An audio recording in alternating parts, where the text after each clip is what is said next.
हम बाबा ने जो ओम निवास बच्चों के लिए खोला था उसी में ही आए थे और वहाँ आ करके जो हम लोगों को मम्मा और बाबा का प्यार मिला, जो निस्वार्थ प्यार। वैसे तो माँ बाप का प्यार होता है बच्चों पे, लेकिन ये जो था वो निस्वार्थ प्यार, आत्मक प्यार।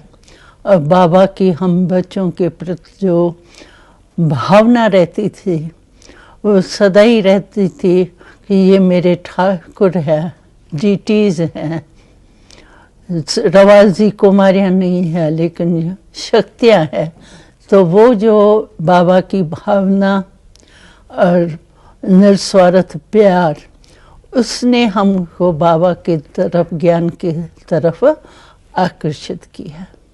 उम्र 9 साल की, यही बाबा का जो मिलना था, दृष्टि देना था, या हमारे में जो बाबा का लक्ष्य था, छोटे छोटे बच्चे तैयार हो जावे विश्व को परिवर्तन करने का, वो ऊंची भावना देख करके और ऊंचा प्राप्ति देख करके, क्योंकि बाबा से हमको प्यार भी मिला, ज्ञान भी मिला, और साथ साथ जो है बाबा की पालना जो थी वो बिल्कुल ही ऐसी थी जो राजकुमारियों की भी नहीं हो।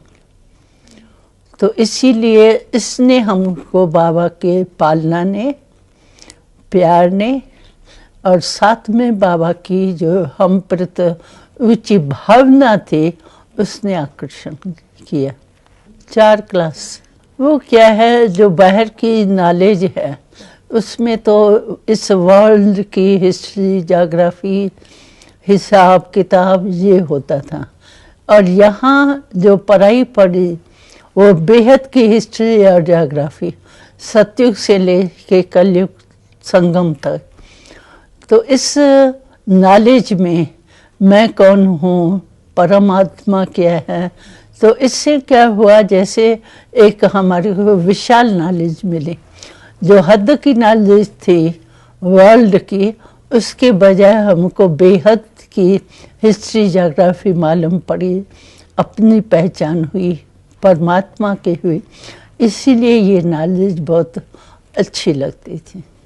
वैसे तो पहली बार हम जब ध्यान में गए थे तो घर में ही गए थे, क्योंकि हमारे संबंधी जो है वो भक्ति में थे, लौकिक माँ भी भक्ति में बहुत थी, और हमारे मामी के घर में भी थे। तो पहले पहले बाबा, ब्रह्मा बाबा में जब प्रवेशता हुई तो शुरू में उस मामी के घर में बाबा रहने आया था और सत्संग चालू था। तो वहाँ एक दिन मैंने साक्षात्कार किया पहला, और वो पहला साक्षात्कार था श्री कृष्ण का, जिसका हमको ज्ञान नहीं था। वैसे हमारे सिंध में एक रवाज था कि शीशे पर प्रिंट होती थी और देवताओं की प्रिंट होती थी, लेकिन हम छोटे बच्चे खाने पीने, घूमने, पढ़ने में बिजी रहते थे, तो हमको ज्ञान नहीं था कि ये चित्र अच्छे हैं। जैसे चित्र आर्ट का काम देख करके खुशी हो ना, उसी रीति से हमारा अटेंशन ये नहीं जाता था कि ये क्या, किसकी मूर्ति है, क्या है, लेकिन एक आर्ट के रीति से बहुत अच्छा लगता था। तो पहले जब हमने श्री कृष्ण का साक्षात्कार किया, वो 8 साल की आयु में, पीछे हम बोर्डिंग में गए, तो मेरे को पता ही नहीं था कि ये मैंने क्या देखा। लेकिन हमारी लौकिक माँ भक्ति में होने के कारण उसने मेरे भाव को समझा कि इसने कोई देवता का साक्षात्कार किया है। तो जो मूर्तियाँ होती है ना घर में, वो ले आई, राम की, कृष्ण की, ये सब मूर्तियाँ मेरे आगे ले आई।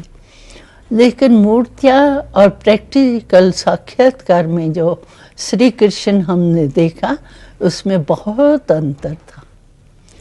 यानी उनकी दास दासियाँ भी उससे अच्छी थी जो चित्र आजकल के हैं।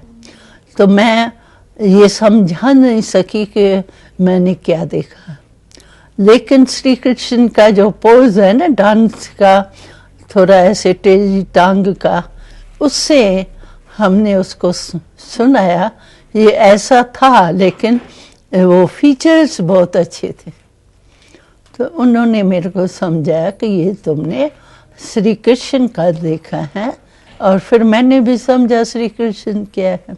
लेकिन 1 साल के बाद हम उम्रवास में दाखिल हो गई, और फिर तो हमको ज्ञान मिल गया। इतने बंधन मेरे पास नहीं थे, क्योंकि मेरी लौकिक माँ जो है उसको रुचि थी कि 4 कुमारियों में से एक कुमारी ज़रूर ऐसे भक्ति के मार्ग की तरफ जाए। तो उसकी मदद से हमारे को कोई खास बंधन नहीं पड़ा। गए वारंट के जब निकला तो हम छोटी आयु वाले थे, इसलिए गए ज़रूर घर में, लेकिन वहाँ भी माँ ज्ञान के, भक्ति के कारण हमको कोई बंधन नहीं डाला। लेकिन 1 मास, 1 वर्ष जो है वो हमको वारंट के द्वारा रहना पड़ा। और फिर उसके बाद हमारे लौकिक माई, क्यों कराची में ही था बाबा, और हम भी कराची में ही रहते थे। तो सवेरे सवेरे जो है वो लौकिक माँ हमको यहाँ ले आई सत्संग में, और कहा बाबा अभी मैं इसको नहीं ले जाऊँगी वापस। तब से मैं वहीं रह गई। बोर्डिंग की दिनचर्या जो थी, सवेरे हम उठते थे, लेकिन योग अभ्यास वगैरह की, योग शब्द नहीं था उस समय। यही था कि आत्माभिमानी बन के आत्मा रूप में स्थित होना है। तो सुबह को उठ करके हमको उठते ही समझो आत्माभिमानी बनने की ये ड्रिल करते थे। और फिर उसके बाद बाबा, छोटे बच्चे थे हम लोग, तो हम लोगों को स्थूल ड्रिल भी सिखाते थे। तो ड्रिल करते थे, उसके बाद बगीचे में घूमने जाते थे, वहाँ खेल वगैरह होता था। लौटते जो है वो हम लोगों के लिए नाश्ता पहले से ही तैयार रहता था, और हमको कुछ नहीं करना पड़ता था। थाली तैयार होती थी, हम खा के और थाली वहीं छोड़ करके जाएंगे। तो हम लोगों को पालना जो बाबा ने दी, और दूध में भी ऐसे नहीं खाली दूध बाबा पिलावे, पिस्ते बादाम डाल के और केसर वगैरह डाल के बहुत अच्छी रीति से हमको नाश्ता भी कराते थे, उसके साथ दूध भी देते थे। चाय हम लोग नहीं पीते थे, दूध ही लेते थे। तो इसी रीति से ये सुबह का तो ये प्रोग्राम चलता था। और उसके बाद हम तैयार होके, कोई सवेरे तैयार होते थे, कोई घूमने के बाद होते थे। फिर हम क्लास होता था, और क्लास में हमको इंग्लिश, हिंदी, गुजराती सब सिखाते थे। उसके बाद रिसेस में बाबा हम लोगों को बहुत प्यार से जो भी नया फल निकलता था वो अपने हाथ से काट के और खिलाते थे। उसके बाद जो है फिर हमारा क्लास होता था, और कोई 2-3 बजे तक क्लास होता था। उसके बाद फिर हम खाना खा के रेस्ट करते थे, और फिर उसके बाद जो है वो हम लोग शाम के टाइम जो है वो एकांत में आत्माभिमानी बन के बैठने का अभ्यास करते थे। और शाम को बाबा कभी समुद्र के किनारे भी ले जाता था। जब हैदराबाद से कराची में आए हैं तो वहाँ बाबा हमको सागर के किनारे भी ले जाता था, वहाँ खेल भी कराता था और कहीं ट्रांस में भी चले जाते थे और सागर के किनारे पर अलग अलग बैठ के हम, योग शब्द नहीं था लेकिन आत्मा रूप में स्थित होने का अभ्यास करते थे। हाँ, वो तो हम सभी को टर्न बाय टर्न, कभी भंडारे की सेवा, कभी रोटी पकाने की सेवा, कभी प्रेस करने की सेवा, ऐसे ऐसे काम हम लोगों को टर्न बाय टर्न मिलते थे और हम वो कर्मणा करते थे। क्योंकि हम ज़्यादा करके उन दिनों में ट्रांस में जाती थी, इसीलिए विशेष कोई नहीं हुई, क्योंकि ट्रांस में जाने के कारण हम बाबा के पास ज़्यादा रहती थी। वो क्या है कि पहले हमारा साक्षात्कार जो होता था वो सिर्फ वैकुंठ का, सतयुग का होता था। श्री कृष्ण के साथ रास करना, श्री कृष्ण के साथ खेलना, सिर्फ सतयुग का ही होता था।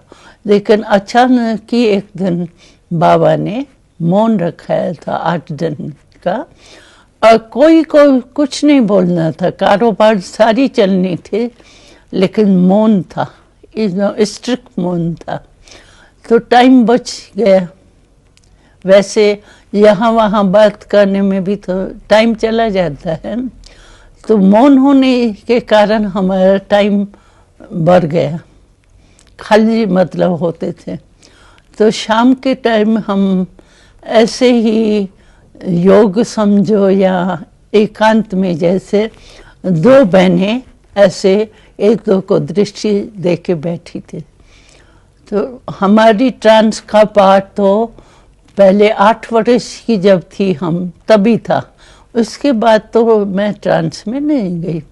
लेकिन जब हम मौन के दिनों में बैठे एक दो को दृष्टि दे के, तो मैं बहुत समय के बाद जैसे गुम हो गई, और मुझे पता नहीं जहाँ हम बैठे थे कहाँ बैठे हैं, और बैठे भी ऐसे स्थान पर थे जो गिर भी सकते थे, पहली मंजिल पर बैठे थे, लेकिन मुझे पता नहीं था। और ट्रांस में मैं चली गई और वहाँ मैंने सूक्ष्म वतन का ब्रह्मा बाबा, अव्यक्त बाबा जो है वो देखा।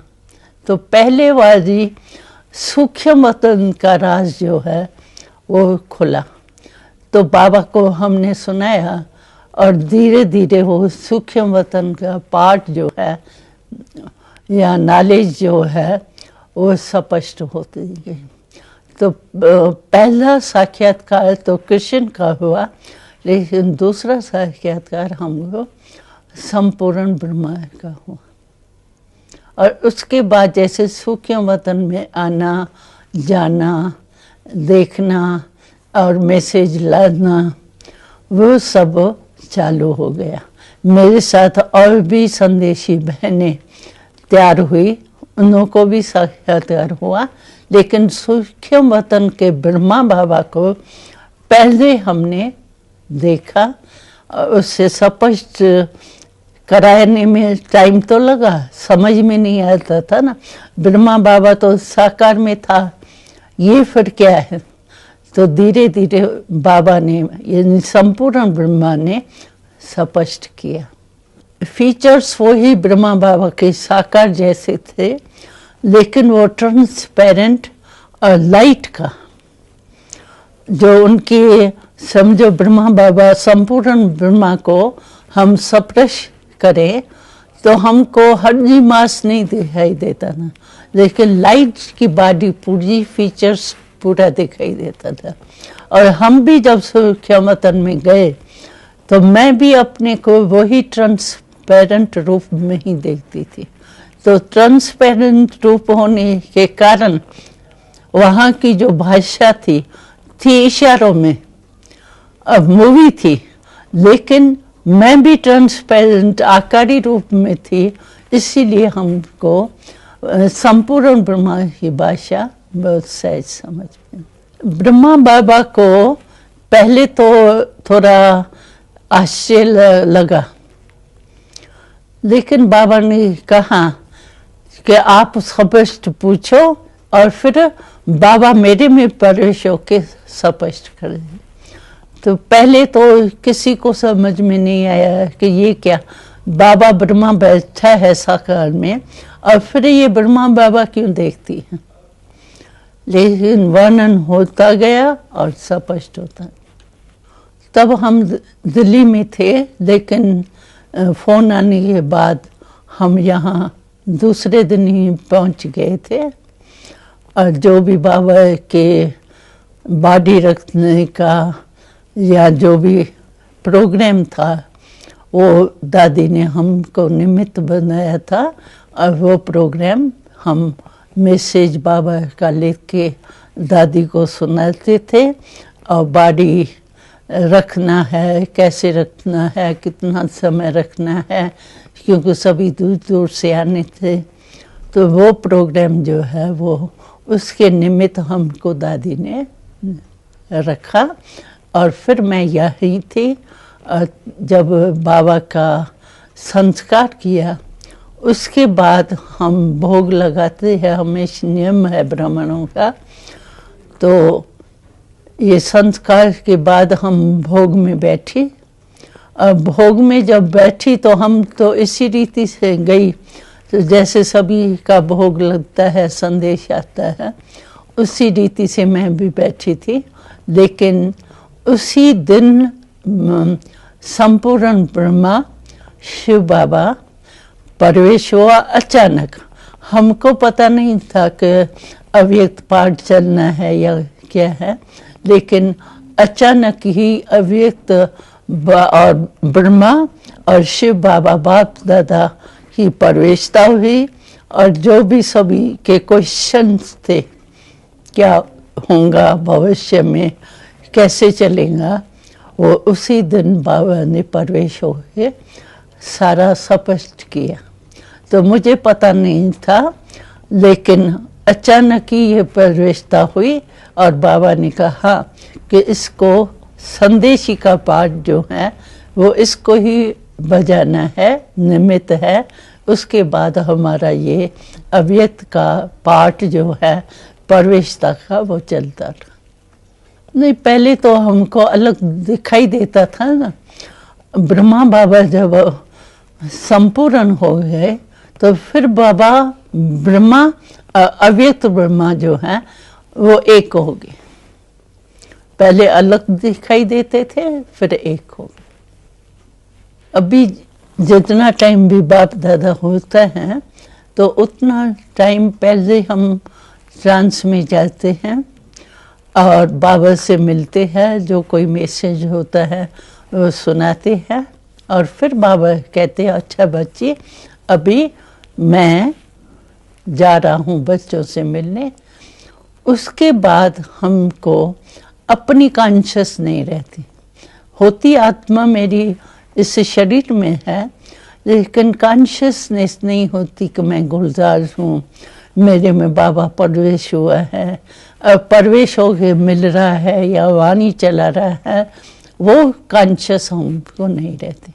जब तक बाबा यहाँ प्रवेश होता है तब तक हमारी कॉन्शियसनेस जो है वो मर्ज होती है। उसके बाद जब बाबा वतन में आते हैं तो फिर मैं कॉन्शियसनेस में आती हूँ और बाबा हमको छुट्टी देता है और कोई मैसेज होता है तो वो सुनाता है और फिर मैं नीचे ट्रांस से आ जाती हूँ।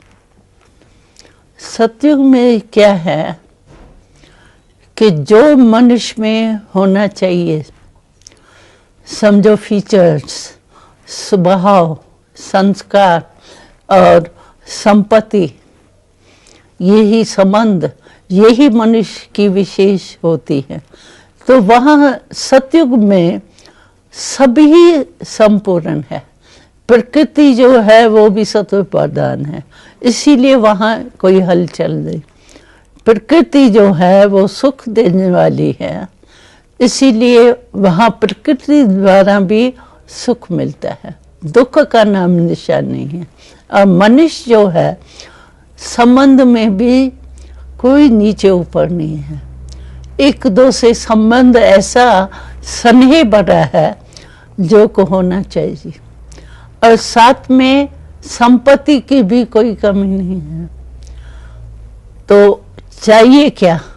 एक तंदुरुस्ती चाहिए, और तंदुरुस्ती ऐसी है जो वहाँ बीमारी की डॉक्टर की नाम निशान नहीं है।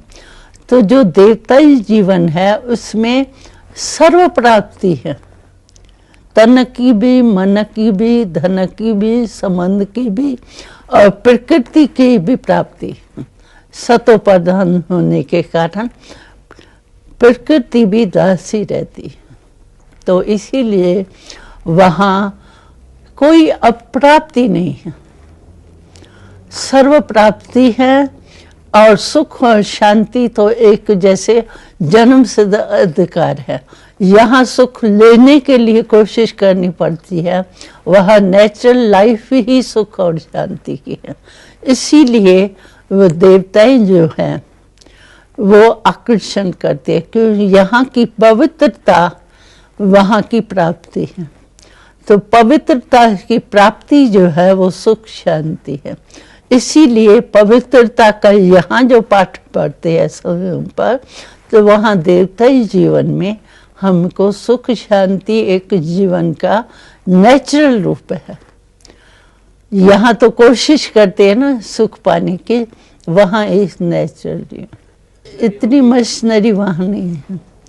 सोलर सिस्टम ज़्यादा है, प्रकृति द्वारा ही समझो वायु है, तो वायु भी कहीं काम में आती है, जैसे फैक्ट्री है या कुछ भी है, तो वायु भी मदद करती है।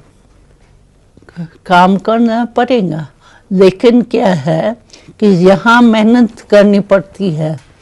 समझो फल डाला आपने और अचानक ही कुछ बारिश आ गई, अचानक ही प्रकृति की हलचल हो गई, तो मेहनत करते बीज अच्छा होते हुए भी फल अच्छा नहीं निकलता।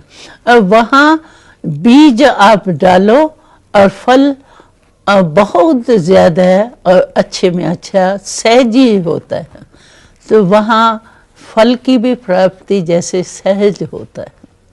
यही था कि हमको विश्व परिवर्तन करना है, और उसमें आप बच्चे जो हैं वो मेरे सहयोगी आत्माएं हैं।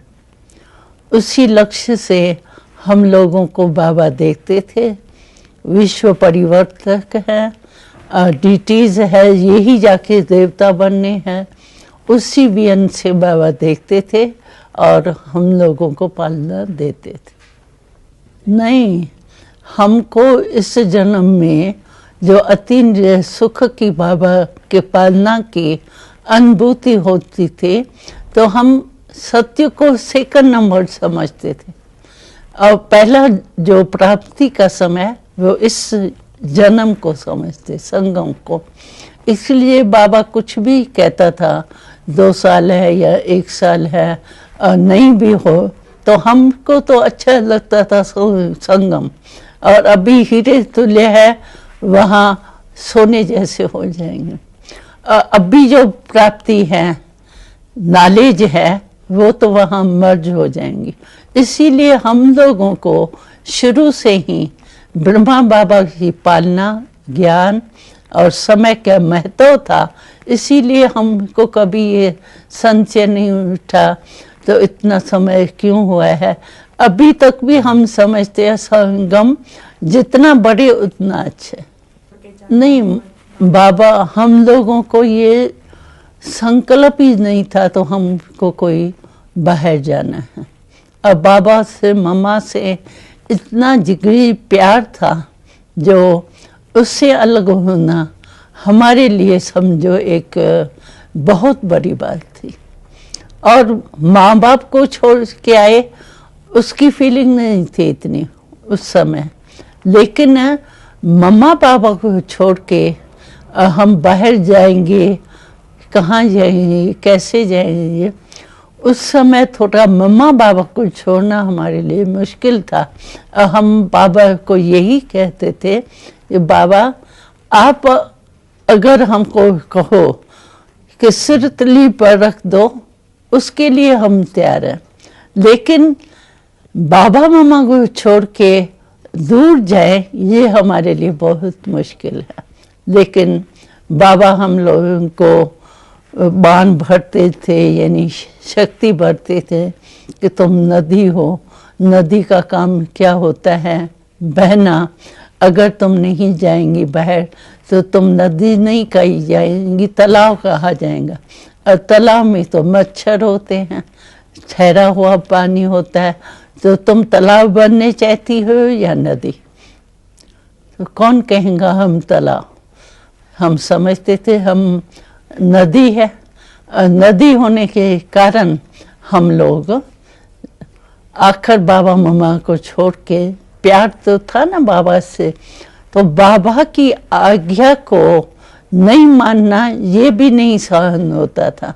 इसीलिए बाबा की आज्ञा मान करके हम निकले। एक तो क्या था, प्यार था, और दूसरा निश्चय था।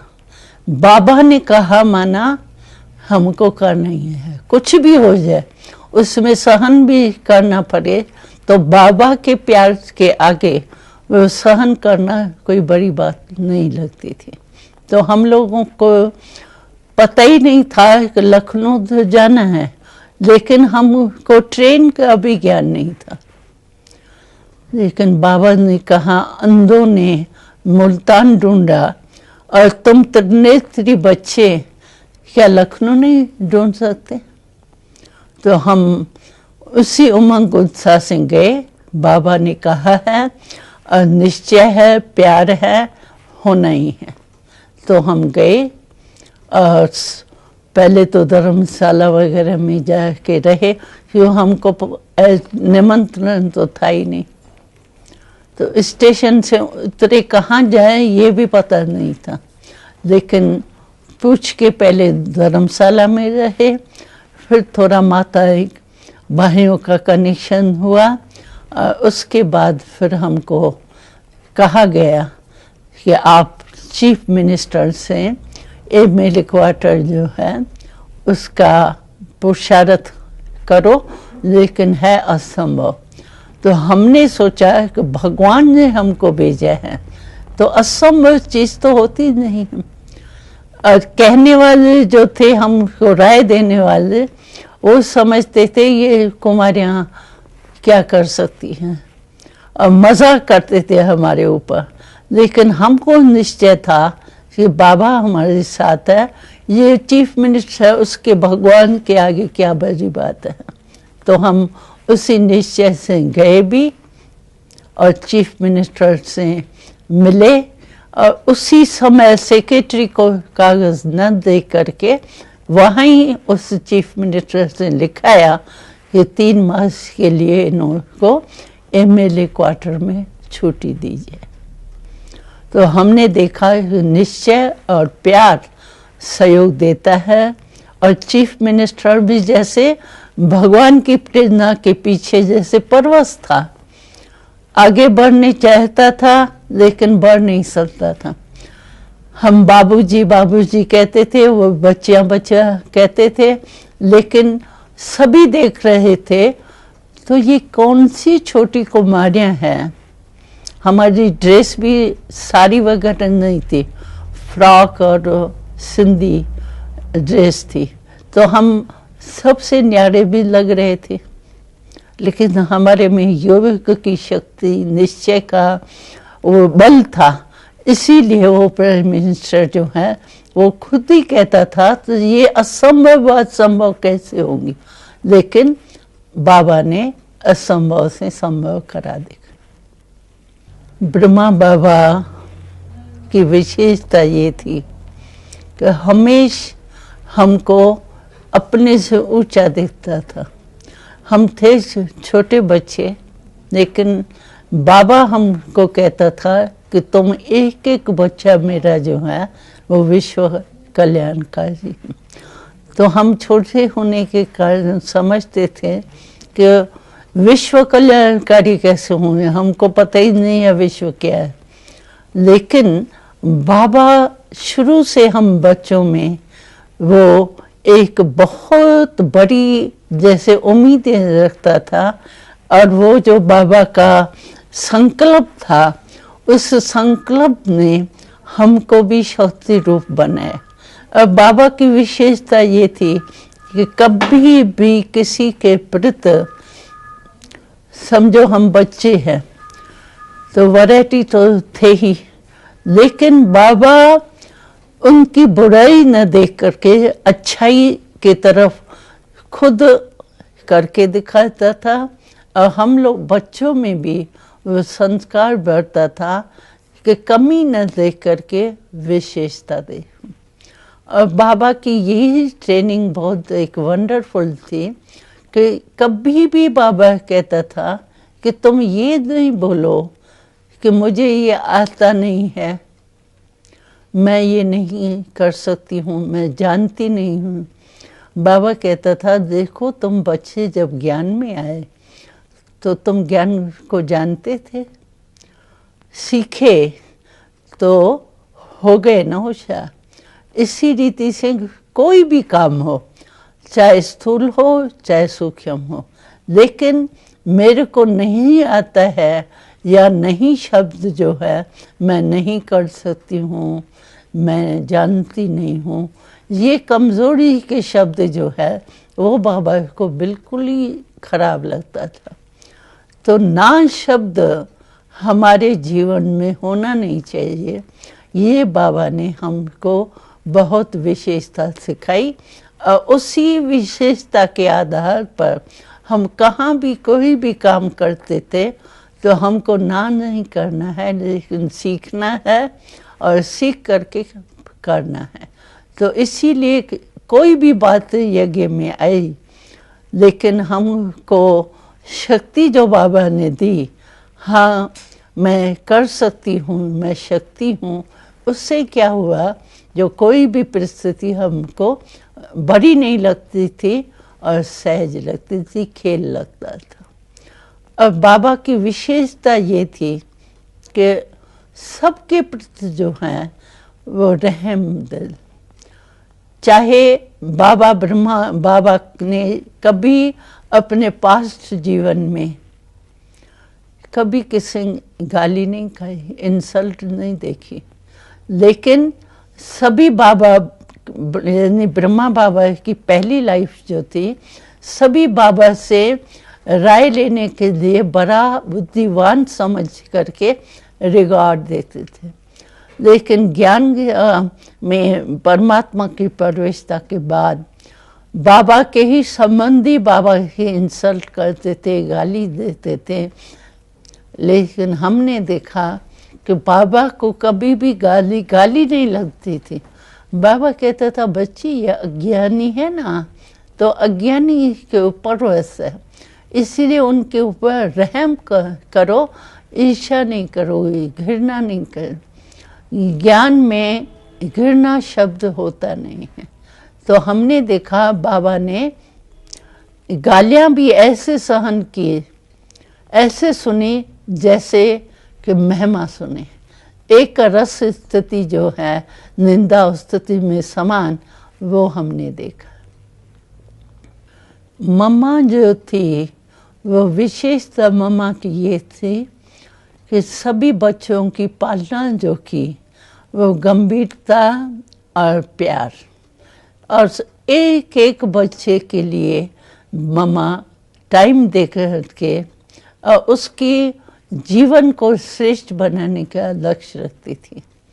और माँ का प्यार जो होता है निस्वार्थ प्यार, वो मम्मा का प्यार जो है देखना, चलना, बोलना, तो एक एक बोल में मामा की एक एक सेकंड की दृष्टि जो थी वो हम बच्चों के प्रति ऐसी श्रेष्ठ रहती थी, प्यार की रहती थी, जो हम लोग मम्मा को छोड़ने नहीं चाहते थे।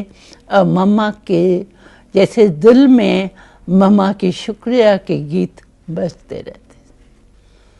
बाबा हमको ऑल राउंड बनाने चाहते थे, इसीलिए बाबा ने हम लोगों को शुरू से सब काम सिखाया।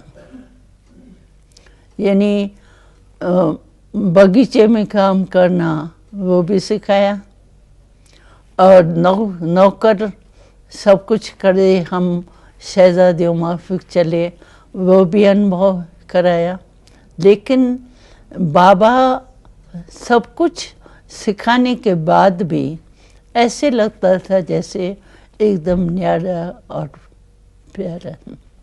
तो हम घूमने भी जाते थे तो बाबा हम लोगों को पक्का कराने के लिए, समझो हम चल रहे हैं आगे और बाबा पीछे चल रहा है, तो बाबा बीच बीच में क्या करता था कि खुद जल्दी चल करके आगे हो जाता था, आगे जाके ठहर जाता था, तो हम सब पीछे हो जाते थे।